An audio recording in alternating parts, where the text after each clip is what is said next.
Hola, Hola Cristina, ¿cómo estás? bien, bien, ¿y tú qué tal? Bien, también aquí un poquito preocupado porque lo estoy haciendo desde el trabajo, entonces no sabía si iba a funcionar bien. Pero oyes bien y me ves perfectamente, ¿verdad? Sí, sí, sí, no hay problema. Ok, perfecto. Bueno, primero que nada me gustaría decirte muchas gracias por la plática, por la entrevista. Este, Me encanta tu trabajo y este libro es precioso Mm. y doloroso. Entonces, eres una de nuestras autoras favoritas en el Seminario de Literatura Francisco José Amparán. Entonces, es un gusto y un honor estar platicando contigo. Gracias, mi amable. Este, y bueno, para comenzar, me gustaría preguntarte un poco sobre cómo fue el proceso, ¿no? de llevar esta historia tan dolorosa como el asesinato de tu hermana a un libro a través, digamos, de la exploración de la experiencia propia, pero también comunitaria, de lo que esto pudo haber eh, sentido, ¿no? Y además poder reencontrarte con las palabras de tu hermana a través de este archivo, ¿no? ¿Cómo fue Mm. ese proceso comunitario que al final de cuentas dio este libro, este producto tan hermoso y tan fuerte, la verdad? Ya, bueno, bien, empezamos bien. Pues mira, yo creo que habría sido, he dicho ya varias veces, y es cierto, que yo intenté escribir este libro antes. Creo que ha sido el libro que he querido escribir desde que empecé a escribir. Eh, pero he fracasado múltiples veces. Y yo creo que se debía a que lo estaba escribiendo usualmente en el registro de la ficción. Ujú, Como sabes, en los últimos años he estado yo hablando mucho de escrituras desapropiativas, de escrituras comunalistas. Son formas de escritura que bien vienen, que abrazan los textos y experiencias de otros, ¿no? En la forma como se hacen uno en los libros que después uno presenta como propios. Y yo creo que fue parte de haber construido todo ese urdimbre teórico, ¿no?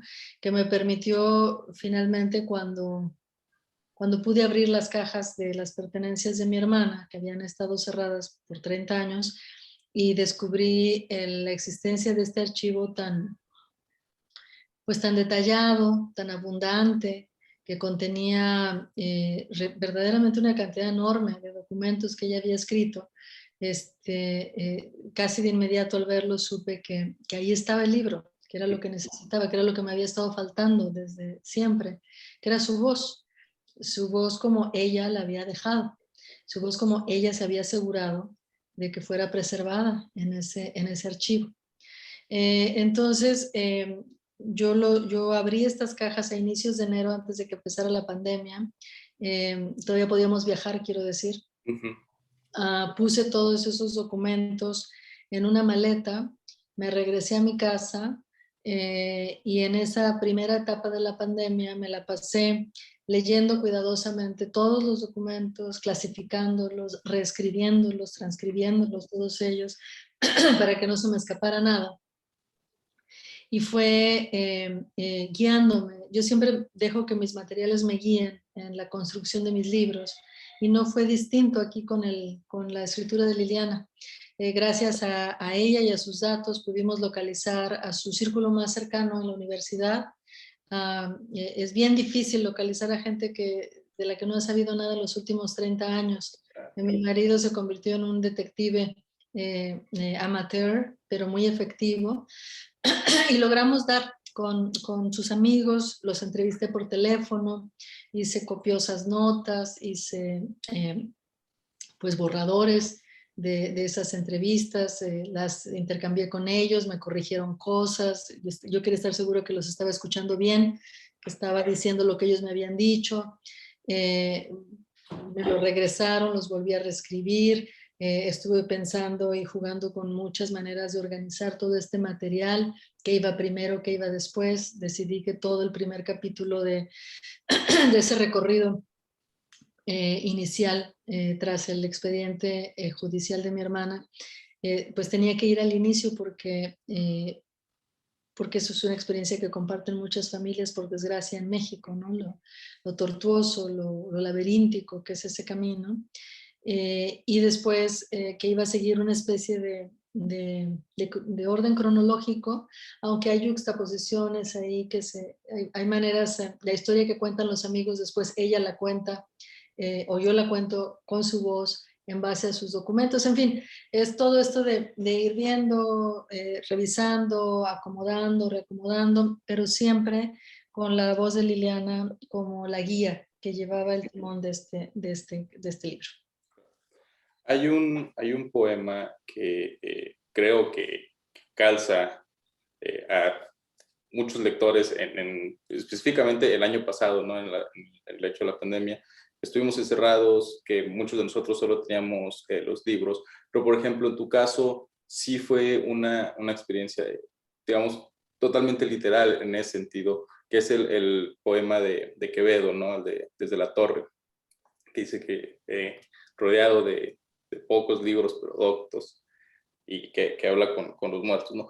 Para ti, ¿cómo fue la experiencia de poder, digamos, o por decirlo de alguna manera, de platicar nuevamente con tu hermana, ¿no? De reencontrarte con la voz de tu hermana después de 30 años y, como señalas ahorita, que esta voz misma te fuera guiando en tu trabajo como un material más y como pues, una persona, una presencia que está ahí y que se siente dentro del libro, ¿no? Porque creo que también toda toda la narrativa, todas estas partes están impregnadas de la esencia de Liliana, ¿no? Para ti, ¿cómo fue hablar con ella, reencontrarte nuevamente 30 años después? Lo que sucede con el duelo, o al menos en mi caso, ¿no? Y lo que digo ahí es que cuando uno está en duelo, realmente uno está acompañado siempre. El duelo es el fin de la soledad, ¿no? Ujú. Uno está doliéndose, por supuesto, pero está la presencia muy cercana y la presencia muy querida, ¿no? De estas personas, especialmente las que nos han sido arrebatadas por la violencia. Entonces, no fue tanto reencontrarme con la voz de mi hermana, porque la voz ha estado ahí, muy cercana, pero sí me reencontré con aspectos de esa voz que yo no había podido, por mi posición de hermana, alcanzar, ¿no? O sea, yo tenía una relación con ella basada en lo que yo conocí de ella como hermana, pero en el archivo pues había aspectos que fueron nuevos para mí.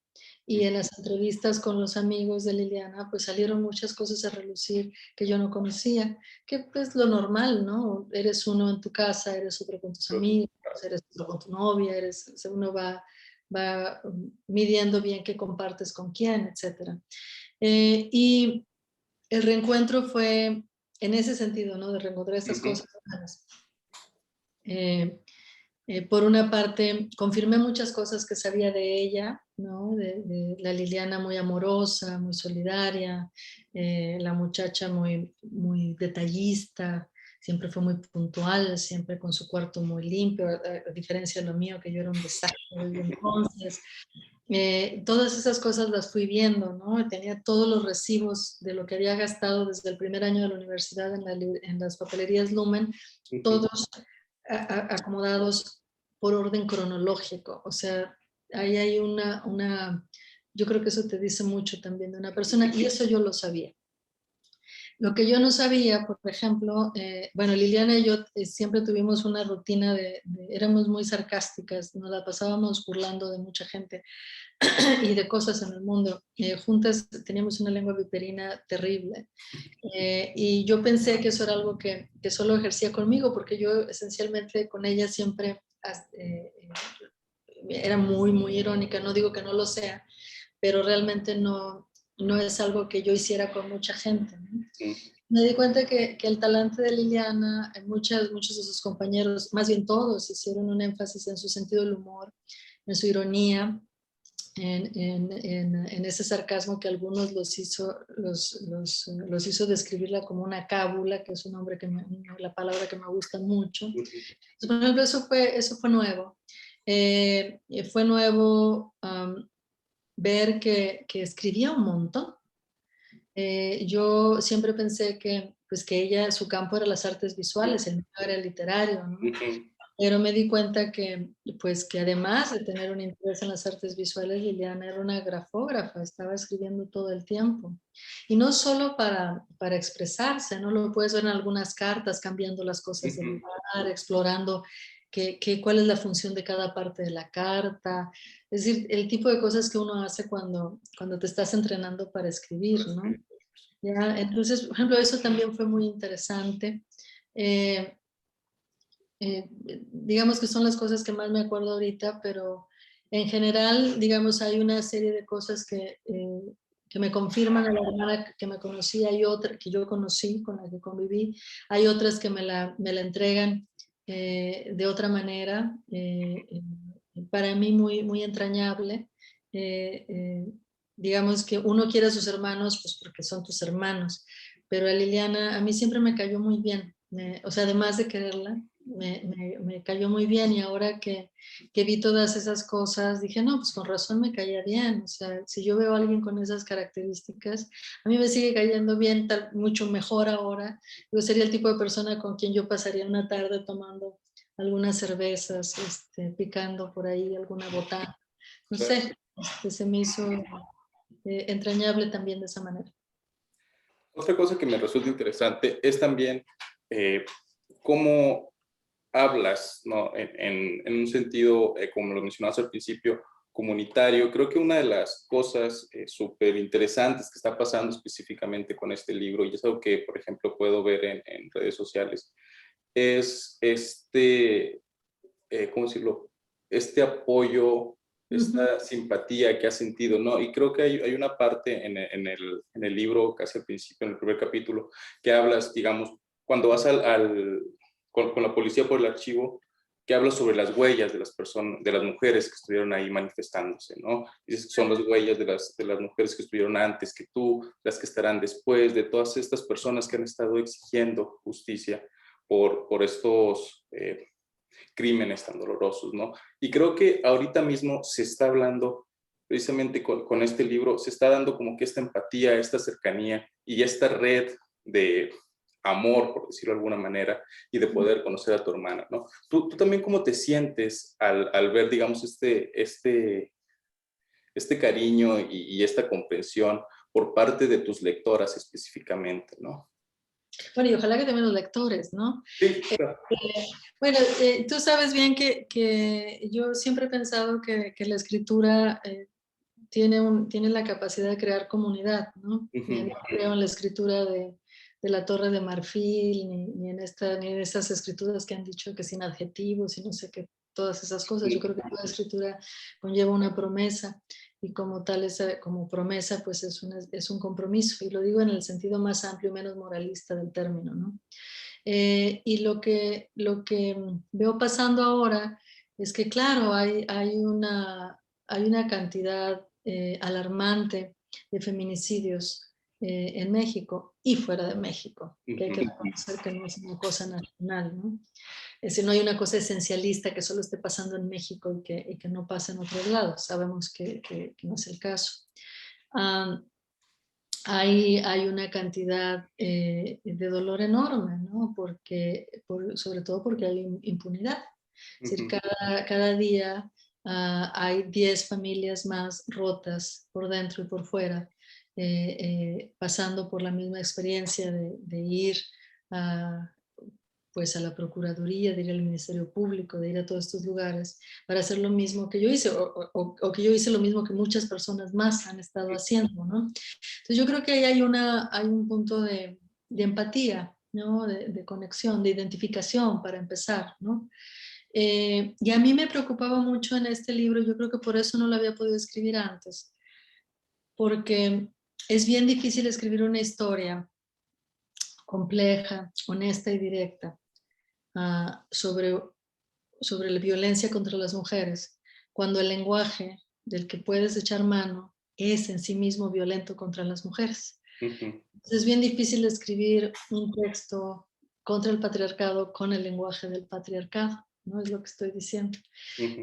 Y es parte de la imposibilidad de escribir este libro antes. Entonces, yo vengo a escribir este libro, claro, con las palabras de Liliana, pero también en el contexto de un lugar donde ahora podemos tener una discusión amplia y compleja sobre esto, ¿no? Y eso yo estoy segura que se lo debemos a las luchas feministas de antes y de ahora, ¿no? Entonces yo creo que se conjuntan un montón de cosas, pero creo que es como autora, una de mis preocupaciones al escribir el libro era mantener esta tensión con el lenguaje, no caer nunca en las trampas del lenguaje patriarcal, ¿no? Tratar de participar en este saneamiento del lenguaje del patriarcado y un poco contribuir a lo mismo que digo en el libro ahí, de decirle las cosas por su nombre. Ujú. Y de añadir complejidad a historias que con frecuencia desde ese lenguaje patriarcal son contadas de manera estereotípica, instrumental, digerible, ¿no? Y entonces, para mí, como escritora, ese era mi reto. Además, imagínate, yo tenía aquí la presencia de Liliana, siempre muy atenta, cuidadosa, oía sus palabras, previniéndome, de repente diciéndome, oye, no, esto está muy cursi, quítate de ahí, ¿no? O sea, no, no, no, no. Entonces hay una cuestión de ese tipo de cuidado, que es un cuidado político, ¿no? Es un cuidado ético, y también un cuidado de tono, ¿no?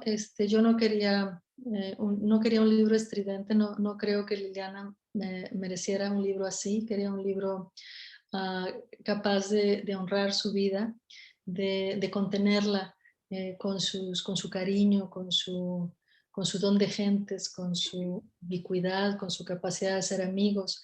Entonces, bueno, ahora debo decir que como quiera sí me ha sorprendido la respuesta tan rápida y tan efusiva del libro. Un par de días que el libro estuvo en distribución, se contactaron conmigo amigas de Liliana de la secundaria que yo había estado buscando, que había tratado de buscar mientras hice el libro y que nunca había encontrado. Y de inmediato se pusieron en contacto y sus organizaciones están respondiendo con mucha solidaridad. En fin, veo que el libro cumple esta promesa no solo de articularme por dentro y con la historia, sino de articularme hacia afuera con los otros. Ujú. Y ahí está lo que siempre he dicho de la escritura, ¿no? Que para eso sirve, para crear comunidad, ¿no? Estoy un poquito triste porque había invitado a una amiga, digo, disculpa que no te haya avisado, pero había invitado a una amiga que es una super lectora y estuvo así como que emocionadísima, ¿no? Y de hecho ella tiene un círculo de lecturas también. Y le dije, me gustaría mucho que platicaras con ella precisamente porque creo que ha habido una respuesta súper padre en el ámbito de los lectores, cómo se ha vuelto más activo, o sea, no ha sido una lectura pasiva, creo que de este libro. Eso es lo interesante, ¿no? O sea, ha habido una respuesta súper interesante y a mí me gustaría también preguntarte un poco sobre la capacidad, digamos, de la literatura para precisamente como que cambiar estas cosas estos vicios que tenemos como sociedad, ¿no? O sea, lo mencionabas ahorita de una forma súper certera, que es, digamos, el aspecto del lenguaje, ¿no? Muchas veces nuestro lenguaje no lo medimos, no sabemos cómo nos relacionamos con él, no sabemos cómo nos relaciona con la realidad, a pesar de que es uno de nuestras herramientas más directas para entablar nuestra conexión con esto. Ahora también, a partir de este trabajo que tú realizaste con el lenguaje, de cómo estás viendo la actividad que dan los lectores, también cómo crees que la literatura puede influenciarnos, las lecturas que tenemos, puede influenciarnos a cambiar a nosotros y a partir de nosotros lo que nos rodea. Seguramente te ha pasado que cuando has leído un libro que verdaderamente te gusta, incluso ni siquiera tiene que ver con el gusto. O sea, los libros que verdaderamente nos impactan, nos cambian, ¿no? Uno es uno antes de leer ese tipo de libros y sale siendo otro. Y a veces no son libros necesariamente que te gusten mucho, ¿no? Son libros que tienen esa capacidad de hurgar en ti. Y yo creo que eso es una de las cosas bien poco controlables, ¿no? Del libro. Ujú. Uno puede medir, uno tiene control sobre sus herramientas o lo debe de tener, ¿no? Pero ya una vez que está ahí en el libro, la capacidad del libro como tal para engarzarse, implicarse en la vida de la gente, pues depende de un montón de cosas. y a veces no importa que tengan un gran aparato comercial detrás, ¿no? Si el libro no tiene eso, no funciona. Y hay libros que lo tienen, incluso sin ese gran aparato detrás, logran colarse y logran encontrar su sitio. Y eso es como parte de la astucia de los libros, ¿no? Mismos, su forma a veces evidentemente son mercancías, evidentemente circulan dentro de los canales del comercio, pero pues un libro siempre es una mercancía y algo más. Entonces, yo siempre he dicho que al menos los libros que a mí me importan son, y los que me han cambiado, son libros que me invitan a ver el mundo de manera distinta. Y hay un paso bien importante que a veces no se da, pero a veces sí, entre ver el mundo de manera distinta y querer vivir en un mundo de manera distinta. Y para querer vivir en un mundo de manera distinta, pues siempre nos damos cuenta que no basta con que uno quiera cambiarse a sí mismo, ¿no? Siempre hay que contribuir a una transformación mucho más amplia. Y eso para mí es cuando se cristaliza, se culmina un proceso de exploración crítica. En mi mundo ideal, eso siempre pasa con los buenos libros, ¿no? Hay una especie de, no hay un mandato, no hay una instrucción, hay una promesa que compartimos, ¿no? Los autores y los lectores. Y como toda promesa, sabemos solo la mitad de la promesa. La otra es la que vamos a hacer cada uno por nuestra cuenta, ¿no? Entonces me gusta pensar en los libros así. En mi vida así han funcionado. Y pues claro, yo pienso, me gustaría que los que yo estoy escribiendo pudieran funcionar así en la vida de los otros. Yo creo que este libro, pensé mucho acerca de la pertinencia de incluir, por ejemplo, la foto del presunto asesino de mi hermana. Y la incluí finalmente porque apareció en el periódico, en la prensa, cuando salieron los artículos alrededor de su feminicidio. Y ahí se decía que Ángel González Ramos, que es de Toluca, era el criminal más buscado de México en esos días. La cuestión es que eso valió de poco porque huyó y porque ha estado impune por estos 31 años. Entonces, el ponerlo ahí, el invitar a la gente a que si lo ha visto, si saben algo de él, si lo supieron algo, si algún día lo vieron, no sé, a que se comuniquen conmigo, con nosotros en la editorial. Abrimos una cuenta de Gmail, el último verano de Liliana, perdón, el invencible verano de Liliana, @gmail.com. Pues hay un equipo, vamos a estar leyendo los mensajes. Digo que a lo mejor esta invitación tiene algo que ver con que el libro avanza de otro modo. Hay también una tarea, hay también algo que compartimos.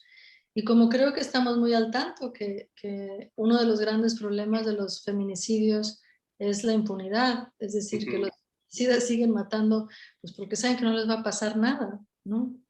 A lo mejor esta es una manera en que podemos contribuir a que algo le pase a alguien, que alguien, que al menos un presunto feminicida, enfrente las consecuencias de sus actos. Y claro, podemos hacer esto en este caso y podemos hacer eso en el caso de los muchísimos feminicidios que siguen ocurriendo en el país.